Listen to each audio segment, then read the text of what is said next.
So hey guys, welcome back to the channel. I am back with my new vlog.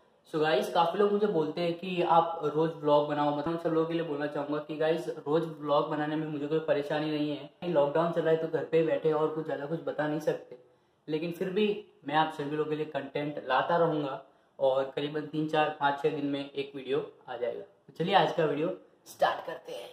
सो चलिए guys, let's talk about 2020। तो 2020 में मतलब सबसे पहली जो खराब चीज हुई है वो है ये कोरोना वायरस, जिसकी वजह से मतलब सबकी हालत टाइट हो चुकी है और सब लोग लॉकडाउन के जैसे घर में कमरों में सब बंद है और घर से बाहर नहीं निकल पा रहे हैं। थैंक्स टू नरेंद्र मोदी जी, जिन्होंने टाइम पर लॉकडाउन करवा दिया, नहीं तो इंडिया की हालत और भी खराब हो सकती थी।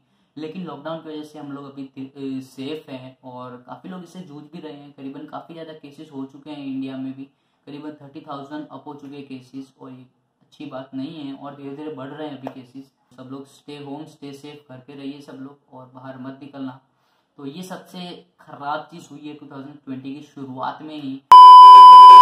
तो उसके बाद बात करते हैं 29 अप्रैल 2020 के बारे में। तो 29 अप्रैल को न्यूज मिली कि इरफान खान की डेथ हो चुकी है। और इरफान खान हमारे वन ऑफ द क्या बोल सकते हैं वर्सेटाइल एक्टर थे बॉलीवुड के, और उन्होंने हॉलीवुड में भी इंडिया को रिप्रेजेंट किया हुआ है। उन्होंने काम किया हुआ है काफ़ी सारी पिक्चरों में। तो ये हमारे लिए काफ़ी बैड न्यूज़ थी 2020 में।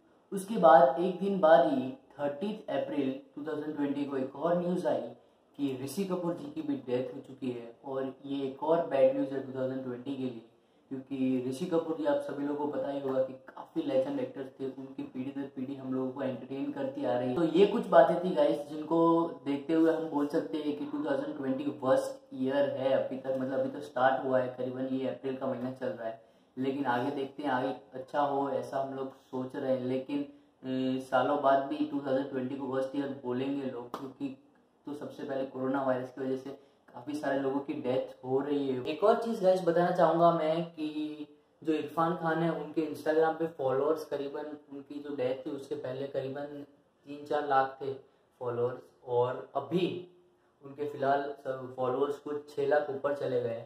तो मैं पब्लिक को बोलना चाहूंगा कि अभी फॉलो करके क्या फायदा गाइस। अभी भी तुम लोग फॉलो करो उन लोगों को, टिकटॉक स्टार्स को, रियाज को फॉलो करो, मंजूर को फॉलो करो, इन लोगों को फॉलो करो, क्योंकि आप लोगों की जो मेंटालिटी है वो यहीं पे अभी तक। क्योंकि यार मुझे ऐसा लगता है कि आजकल की पब्लिक को क्या मतलब रियल टैलेंट की कदर है ही नहीं। और जितने भी मतलब टिकटॉक वाले और जो सिर्फ लिपसिंग करके अपना वीडियोस वायरल कर रहे हैं, उन लोगों को फॉलो कर रहे हैं और उनको बढ़ावा दे रहे हैं और सर पे चढ़ा रहे हैं उन लोगों को। मैं नहीं बोलना चाहूँगा कि वो लोग इंसान अच्छे नहीं है, इंसान अच्छे होंगे, मैसेजेस देते हैं अच्छे, लेकिन जो रियल टैलेंटेड लोग हैं उनको भी आप मोटिवेट कीजिएगा, ये समझ रहे हो। तो ये कुछ बातें गाइस, काफी टैलेंटेड लोग हैं, काफी डांसर्स अच्छे अच्छे हैं, सिंगर्स अच्छे अच्छे हैं, उन लोग को मोटिवेशन नहीं मिल रहा है लोगों से जो मिलना चाहिए। जो तो ये कुछ बातें गाइस सबको समझनी पड़ेगी, और क्या बोल सकते, ज्यादा कुछ बोल नहीं सकते अपने पब्लिक के हाथ में। पब्लिक को समझना पड़ेगा, आंखें खोलनी पड़ेगी। तो बस ये कुछ चीजें थी मैं आप लोगों के साथ शेयर करना चाहता था, और बस दैट्स इट। तो अगर आपको ये अच्छा वीडियो लगा हो तो please like share and subscribe कर देना। ये वीडियो कुछ ज़्यादा कुछ तो था नहीं इस वीडियो में, सिर्फ थोड़ी बहुत जो मुझे बातें करनी थी वो आप लोगों के साथ दिल की बातें शेयर की। अगर आप मुझे इंस्टाग्राम पे फॉलो नहीं करते हो तो फॉलो कर देना। काफ़ी इंटरेस्टिंग पोस्ट में डालता रहता हूँ वहाँ पर, और आप लोगों के साथ इंटरेक्शन भी करता हूँ। तो चलिए गाइस, नेक्स्ट वीडियो में मिलते हैं, तब तक के लिए